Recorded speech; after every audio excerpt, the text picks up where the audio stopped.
What do you want to do, Heather? Do you want to give it another minute or two? Like I say, I think we're supposed to be expecting 7 for this session, so there might be 1 or 2 having trouble getting in.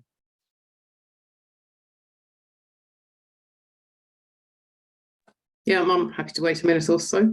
Okay.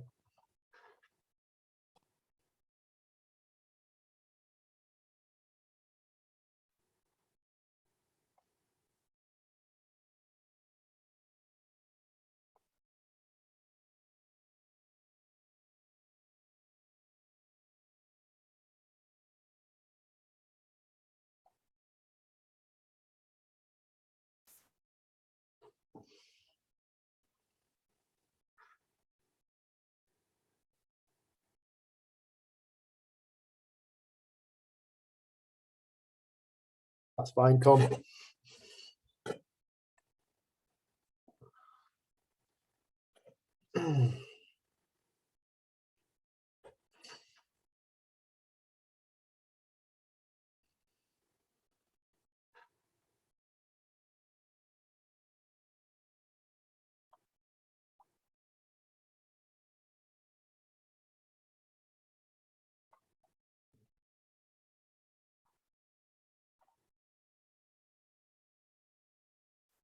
There's a couple more now.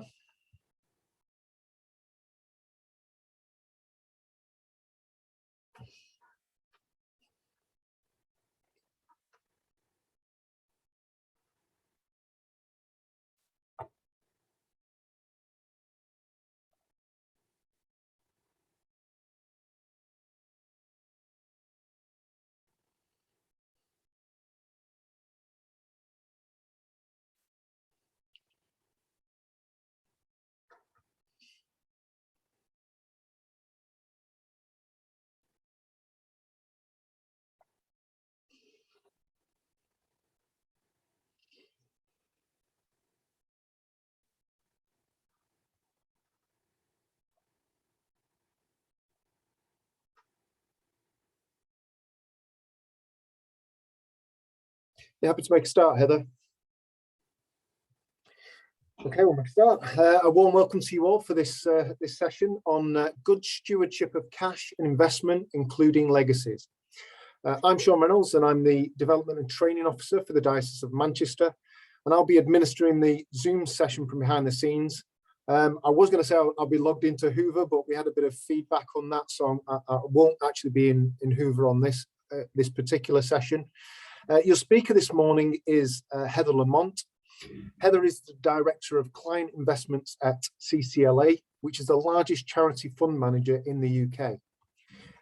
You'll have noticed that this session is going to be recorded so that others have the opportunity to view it on Hoover after the conference is over. And if this makes you a bit uneasy, then please feel free to just turn your camera off. There will be an opportunity to ask some questions at the end, but if something comes to you after the session is over, then you can still post those questions into the Hoover Q&A session, or message Heather directly, and she'll get back to you as soon as she can. So Heather, over to you. Great, thanks, Sean. Good morning, everyone. Yes, so today we're going to be talking, as the title suggests, making the best use of your financial assets. Now, for a lot of church organisations, parishes and cathedrals and so forth, everybody's familiar with cash, but some people have a reasonable need for some long-term investments as well, particularly often if you've received a legacy that you're not expecting or not expected. Perhaps even the donors asked you not to spend it straight away. They want you to use it over many years. That will make you start thinking about assets other than cash. So that's really what we're going to be talking about today. Starting, however, with the fact that this can involve some difficult choices. If you're only familiar with cash, if you're just happy having cash in the bank account and don't like thinking about longer term investments, it can be unfamiliar territory to some people. And I know I speak quite frequently with parish treasurers and other representatives who recognise the need for some of the portfolio, some of the assets to be in longer term investments, but I find it really difficult to persuade their colleagues because people are naturally cautious and stick with the familiarity of cash, which traditionally is regarded as the low risk, the zero risk investment. Why would we want to take risk? Keeping it safe as cash in the bank means no risk, and that's what we should do. But unfortunately, there is quite a significant risk associated with holding just cash if you hold it for a long time. Now, I'm absolutely not suggesting that if you have cash that you're expecting to spend, you should do anything other than keep it as safe as you possibly can, so it's ready when you need to write out those checks.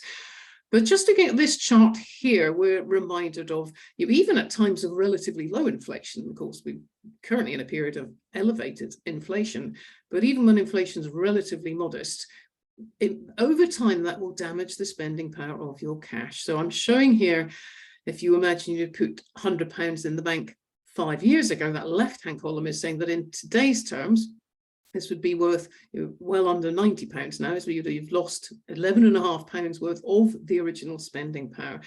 That effect, of course, is magnified if the longer you hold it, again, just because inflation is eating away at your spending power. So if you'd been sitting on cash for the same cash for 20 years, and I'm afraid we very commonly see this happening, you've lost more than a third of your spending power just by doing that. So it's not necessarily a zero risk investment. In fact, it's a very high risk investment if you're thinking about future beneficiaries, future generations who should be benefiting from the resources that have been entrusted to your organization.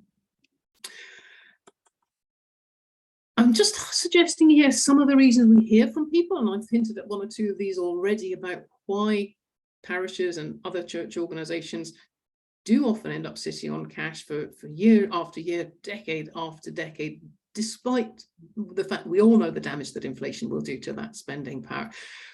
We sometimes have people saying, well, is this the rainy day money? We never know when we might need to spend it. But in practice, most of the things you'll be spending on are fairly predictable. You have choices often about whether to fundraise for a major project. You know what your regular outgoings will be, the bills that need to be paid from year to year. If it's something ghastly happens, like the roof falls in, then of course that will need fixing, but you'd expect to have insurance against that sort of major, sudden, unanticipated event.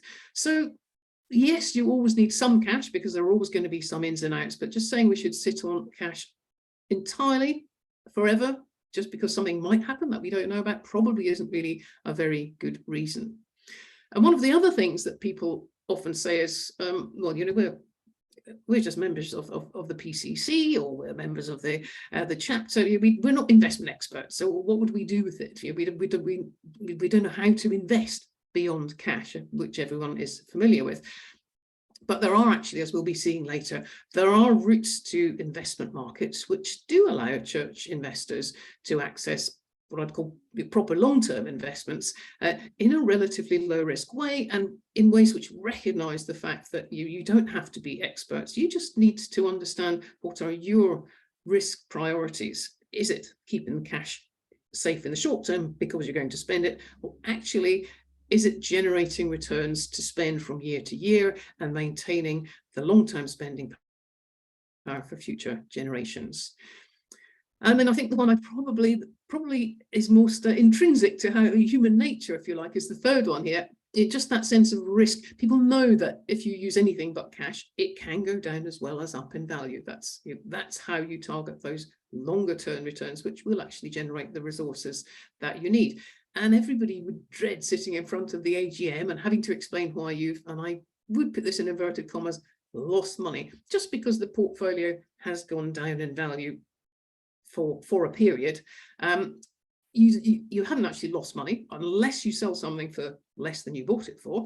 But that's people's senses. We don't like to see our savings pot shrink. in unanticipated ways. So that's, I suppose, what we think of when we mean investment risk. It's your ability to tolerate those ups and downs in the size of the portfolio as the price that you pay for generating those longer term returns that will actually support future generations' work and give you a more attractive income stream along the way. I'll show you a little bit of what I mean about long-term investments versus cash here. On this chart, we've got, I suppose, the major investment types shown, the sort of traditional asset classes, just starting at the bottom there. That green line, very flat, effectively along the x-axis, has delivered over, and we're looking at a 10-year period. Over the 10 years, cash had delivered 3.35% in total. That's not per year, that's in total over 10 years. So really very little return from cash. Interest rates until very recently, as you know, have been extremely low. And you can see from the pale grey line that I hope you can identify there, now that's inflation over the same period, 28% cumulative. So again, relatively low rates of inflation by historical standards. A total of 28% over 10 years is not a great deal, but plainly still more than the returns that you would have been getting from cash. So anyone sitting on cash, as we've just seen over 10 years, would have been effectively losing money, losing spending power. The other asset classes on here, I won't be going into these in great detail, but just to give you a flavour of why people might look to different asset classes, the red line there is UK government bonds. So that's traditionally seen as a relatively safe asset class with a relatively reliable income stream. The black line is UK commercial property, and that features in a lot of church portfolios. Not necessarily the whole of the portfolio, but it's traditionally been a very good servant of the church and charitable investment sector. So you can see property returning quite a significant amount more than bonds or cash over time. And then the blue line there, that's global equities, company shares listed around the world, and you can see what they've done over time. Now, this is just one 10-year period. Any individual 10-year period would be slightly different from any other, but actually what we're seeing here is fairly typical of what you'd expect from these major asset classes. Over the long term, their behavior is quite predictable, and it's not at all a surprise that equities, the blue line there, is the asset class that's given the highest returns over this 10-year period, because that's really what we would expect over the long term. But you can also see those returns don't come at an even pace. So those ups and downs in the blue line, a couple of significant downturns there, particularly one in the spike downwards during the COVID era. And then actually the first half of this year has been a tougher time for the stock markets as well. So looking out towards the right-hand side of that chart, you can see the downturn that we've had over the last few months. But over the longer term, it's very clear, and again, we would always expect this over most reasonably long time horizons, that this is the way to generate the returns that you're looking for to fund your regular work from year to year and to support your long-term spending power. So I hope that's clear enough. Let's look at a little bit more detail about, I'm imagining a couple of notional church organisations, parishes, who've taken different views of what they think of as risk over a slightly more extended time period. I'm going back to 1996 here. Now, the left-hand parish, they both had £100,000. Perhaps somebody's given them a legacy, or it's just cash that they've identified sitting in the bank account that wasn't likely to be spent. The left-hand parish has just decided to keep that in cash. So ever since then. And we're looking here, the blue sticks show the income in pounds. You can see that that parish would have had from year to year. Big dip there with the global financial crisis that occurred in sort of 2008, 09. Interest rates were absolutely slashed, and look what happened to this parish's income. So really not very attractive income streams at all at that point. The red line across there is just reminding us that because you had £100,000 in the bank, and assuming you were in the right bank, a safe bank, then you've still got £100,000. Now, we've just seen what inflation will have done to the spending power of that £100,000. But that's the straightness of that red line is why some people do tend to cling to cash, because they can't bear the idea that it might go down from month to month before going up again. The right-hand parish took still a fairly cautious view, but instead of keeping everything in cash, said, well, we're going to just take a quarter of that £100,000 and put that in an all-round portfolio that's used by a lot of church or charity investors. And this is what's happened to that parish. So you can see the income. Yes, it fell when interest rates fell. That's not surprising, because remember, 3/4 of the assets are still just in cash, but certainly a more attractive income stream than the one on the left. And there has been some capital growth. That red line there you can see creeping upwards. Again, not at an even pace, but over time, fairly predictably, we would expect that to grow. So you probably ask yourself, well, which of these has managed risk better? If you said at the outset that we don't want any risk, then effective, and you've just stuck with cash, then you've sort of deprived yourselves of a significant amount of income a lot across the years, and indeed of some of that capital growth.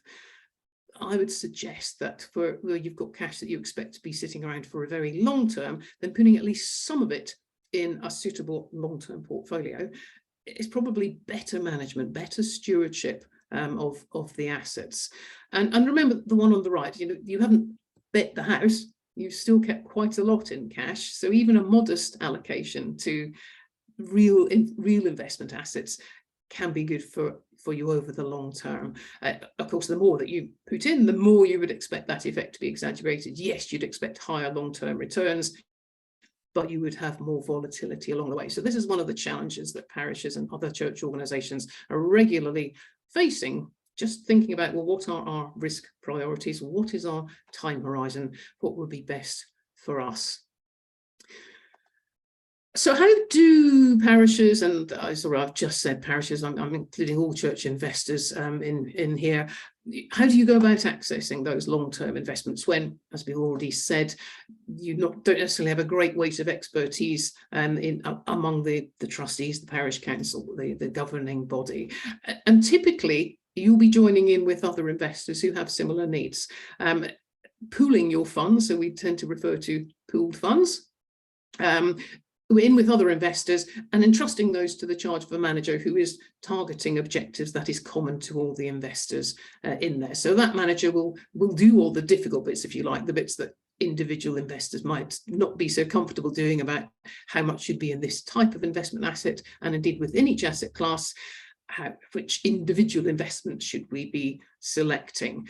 And it's also common for groups of investors with shared interests to have similar ethical requirements. So you church investors tend to want to follow fairly similar policies. So there are funds that meet all these needs. And from a financial perspective, pooling funds like this gives you a much more diversified portfolio. Diversification is a bit of a jargony word, but it's one of the basic principles. In fact, it's one of the few specific duties of charitable investors under charity law, is thinking about having a suitably diversified portfolio. In other words, not having too many of your eggs in one basket, having a good spread of investments.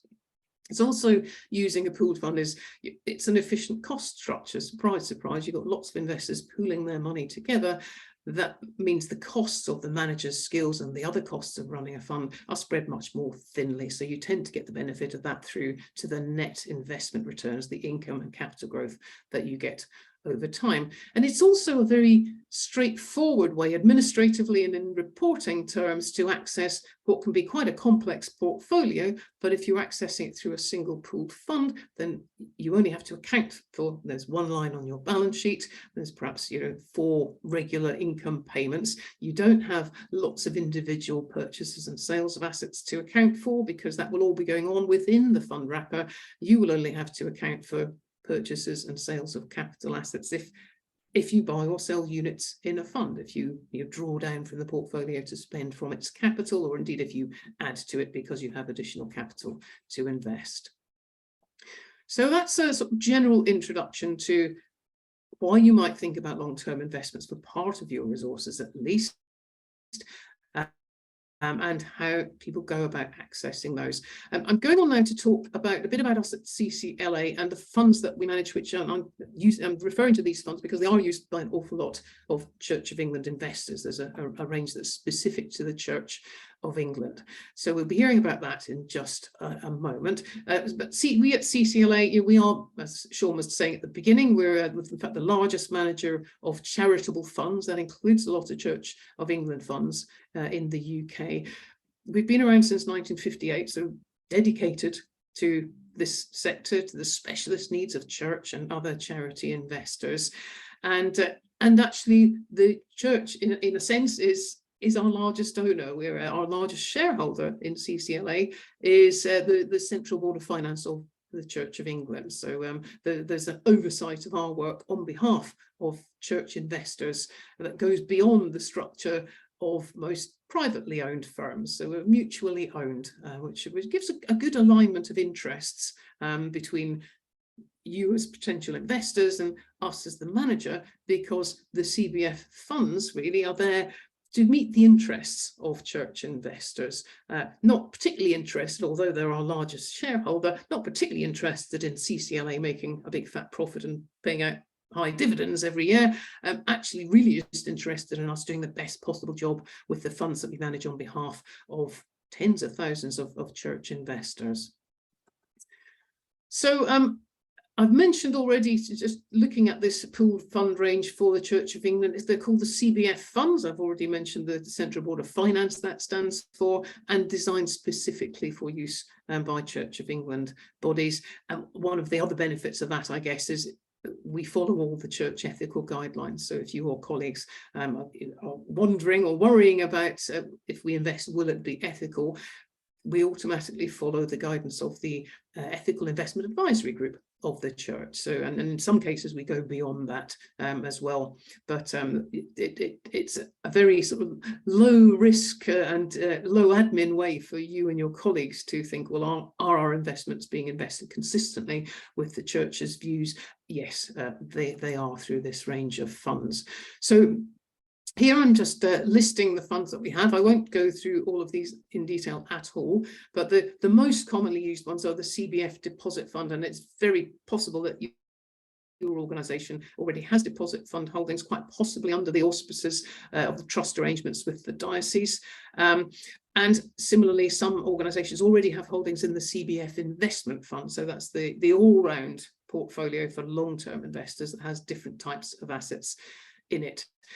The other ones you can see mentioned there, the specialist funds, each of them focuses on an individual asset class. You can see those for yourselves, and I won't go through those in detail. And most of the funds also have a choice of income units or accumulation units. Now, income units pay out, as the name suggests, a regular income in the form of a dividend, but the alternative, so if you have any reserves where you think, well, we don't actually have any plans or want to spend this capital for the time being, we want just to concentrate on growing it over the long term, and then at a future date we may want to spend some of it. For those sorts of investors, accumulation units would probably be the choice, because those, as the name suggests, don't pay out a regular income stream. The total return is just accumulated up into the fund holding over time. So that's a very brief introduction to the range of funds. I'm going to concentrate now on the investment fund, the Cbf Investment Fund. That's the all-round portfolio that, for most investors, is the natural route to long-term investments, especially for first-time investors. So this is looking at the investment fund's asset blend. It's a snapshot. It's at the latest quarterly reporting point, which was the end of June, and it will change a bit over time. It's not a fund where we say it's here to invest so much in this type of asset or so much in this market. It's a fund where we are targeting a particular set of objectives that are shared by many church investors, basically to produce a nice reliable income stream from year to year, but also capital growth over time. And our view of how best to pursue those objectives will change to some extent over time. So this pie chart won't look the same every single quarter, but the emphasis will always be on company shares. So that's global equities, the dark grey slice of the pie chart here, taking up a bit over 2/3 of the portfolio. But we can and do use other asset classes to complement those equities. So we saw earlier how equity returns, yes, we would expect those to be the strongest returns over the long term, but not at an even pace, relatively volatile from month to month, sometimes from year to year. So to complement equities, we can, and in theory could use pretty much any other sorts of assets that we thought would contribute to the objectives that we have for the fund, so that will bring some returns, so income and capital growth over time, but that won't necessarily behave in the same way as equities at any one time. So this is the diversification. This is the reason for diversification being a requirement for charitable and church portfolios. So some of the assets that we're using to complement equities, you can see listed against the pie chart here. I won't go again through them all in detail, but the larger ones there, you can see infrastructure and operating assets that typically are physical assets, things like roads, ports, railways, all sorts of things that underpin the infrastructure of economic activity. A lot of green energy assets included in that part of the portfolio as well. So wind power generation, solar power, energy efficiency, battery storage and things like that included in that pale grey slice of the pie there. Property is UK commercial property, and in fact that's accessed through the property fund you might have seen mentioned on the previous page. So it's another fund that we run at CCLA by an in-house team, accessing UK commercial property, again through a diversified portfolio of properties around the UK. Moving on, I won't dwell on the two particularly small asset classes there, but there's a bit of cash in the portfolio. There will always be a bit of cash in a portfolio like this, just because money's come in, hasn't yet been invested or hasn't yet been distributed as dividends. It's actually relatively high at 9% by our usual standards. So this is another example of our ability to manage this portfolio actively. Yes, focusing on the long term, but also thinking about short-term factors. And the fact that cash is relatively high at the moment is an example of our relatively cautious view. You know, we've already seen the markets going through some difficult times. We think they may not be through the worst of that. So we're holding a bit more cash than we typically would, which does help to protect the portfolio from some of the ups and downs that it would experience if it was fully invested in the market. It also gives us some firepower. So as and when opportunities arise for assets that we like, that may previously have looked too expensive, but when the market falls down, they become cheaper. So we will use that cash to reinvest in assets as they become available at prices that we find attractive and think we can add value. So that's an overview of the asset types in the portfolio. And you can't see from a pie chart like this, but it's a very important feature of how we manage the portfolio, that within each of these asset classes, we're looking at the individual assets in a great deal of detail. So we don't just think, let's have some equities and buy an equity fund, for example. We select individual company shares from around the world. There are probably about 90 or so shares in that part of the portfolio at any one time. And there's a bit of turnaround in that. So some companies we think are not going to be so well placed, for example, at the moment, as we're in a more inflationary environment. So we'll be trimming or selling down those holdings, but adding to others where we think there is a better prospect for defensive characteristics, by which we mean assets that will tend to do relatively well, even if the economies aren't doing so well. So things like healthcare companies, for example, we've added a few more of those into the portfolio in recent months.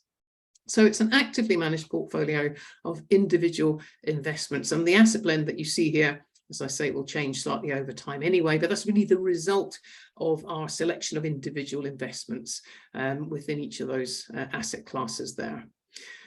So how has the fund been delivering? So as I've mentioned, it's been around for quite a long time. It started in 1958. And I'm looking here at the annualized returns to investors of different time horizons. So starting at the bottom there, for example, if you've been invested for 10 years up to the end of June, again, our latest quarterly reporting point, the average returns, total returns that you would have had over each of those 10 years is, you can see, just over 10.5% on the bottom line there. Inflation over that period has averaged, again, you can see just under 2.5%. So it's 8% over and above inflation. Our target actually is 5% over and above inflation on average. Now, it certainly won't come at an even pace. We know, for example, this year, 2022, inflation is, well, it's currently close to 10%. It might come down a bit, but there is no way that the fund is going to deliver inflation plus 5% this particular year. That's always the case. It's not going to come at an even pace. But you can see from that 10-year line at the bottom, and of course I've given other time horizons further up the table as well, that over time looks like a pretty reliable generator of returns that are significantly ahead of inflation. And that is where you can get the returns that will, yes, give you a reliable income stream from year to year, but also will maintain your real spending power for the bit that you haven't yet spent, the capital growth on top of the income. So in a little bit more detail on how it feels from year to year sometimes, I'm looking in the left-hand chart here at the total return from the fund. So that's the income that the fund pays out to investors, plus or minus any movement in the capital value of a share in the fund. And we've got 5 consecutive 12-month periods here. You can see in each of those periods there are 3 sticks. The blue stick is the fund's total return. Again, that's income plus or minus any movement in the capital value of a share, the price of a share in the fund. Then the 2 grey sticks in each case are different measures of how other investors have fared. I can go into those if anyone's interested, but I won't dwell on it for now. But it's interesting to see how the blue stick has this. Again, this won't be the case every single time, but you can see over each of these particular 1-year periods, the fund has done better than most other investors. The red dotted line that's the inflation plus 5%. That's the long-term target. You can see, again, we're reminded here that it's not going to happen this year. And we're also reminded here that those returns don't come at an even pace. The ups and downs we can see between from one year to the next. But over time, you've already seen from the previous table, the fund does have a long history of delivering returns to a long-term investor that are significantly above inflation. So that's the total returns. As I say, doesn't come at an even pace. The right-hand chart here, we love this very boring chart. Boring is good when it comes to this chart, because we're talking here about the income distributions. So from within that total return, we fund a dividend, we call it a distribution, that gets paid out to investors on an annual basis. And we're looking here in calendar years.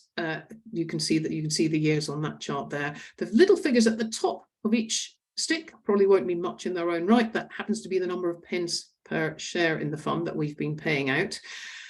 But the good news is this nice steady pattern tells you if you'd had the same number of shares in the fund throughout this period, this is pretty much the pattern of pounds that you'd have had coming into your bank account across each of these calendar years. So that's the good news. Despite the ups and downs in the capital value, that you have to tolerate that investment risk to generate those long-term returns. But from within that, the income stream can and has been much more steady. So just before we finish for a few questions, I'll just summarise what I hope the messages I hope I've given you. Absolutely, if you have funds that you expect to spend, your top priority is safety. So you do not think about anything but cash.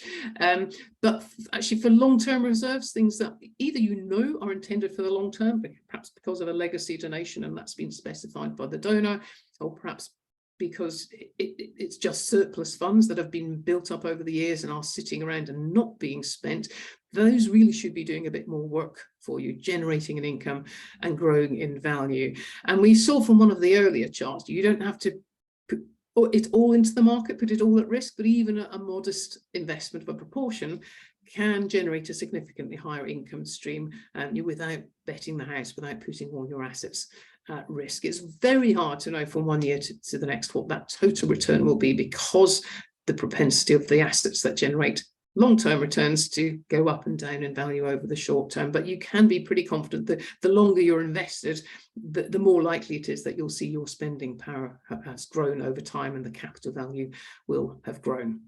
So I will leave you with those thoughts there, and be happy to take any questions that you have.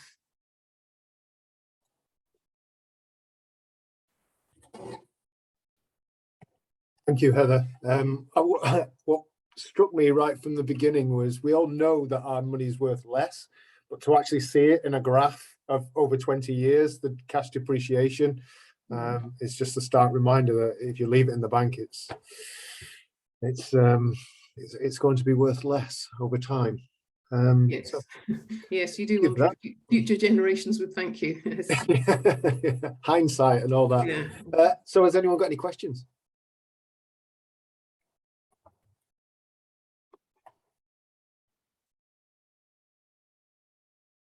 Nope, I think I've stunned you all into silence. No, that's absolutely fine. How long is long term from Emma? Oh, right, sorry, I'm listening. Okay. Emma, there is no specific time horizon, but I would typically say if it's funds that you have no plans to spend, then you should regard that as long term. It would be an unusual 5-year period where you wouldn't be better off being invested as opposed to being in cash. It's not inconceivable that over any particular 5-year period, you might find that the markets had a really bad time and you were underwater, as it were. So you would still have had the income, but it's conceivable that you would have had a capital loss over that period. So it's really best to think about it in terms of, do we expect to spend it? Do we reasonably expect it's going to be spent? And there will be some of your funds that you definitely will want to keep liquid, to keep in cash, because either you're going to spend it or a reasonable contingency. But I think most organizations, and it's not a question of size, it's a question of time horizon, have some cash that it's just going to sit there for decades if you don't do anything else with it. Yeah, Mark makes a good point there. It's probably worth pinning that chart, cash value to the church notice board, because people who think that the pound is still cutting the same mustard that it was in 1952 probably need a bit of a Yes. rude awakening. So thanks for that, Mark. Good point, Mark. Yes. Any more questions? Well, thank you, Heather. Thanks for that. I will stop recording now, and I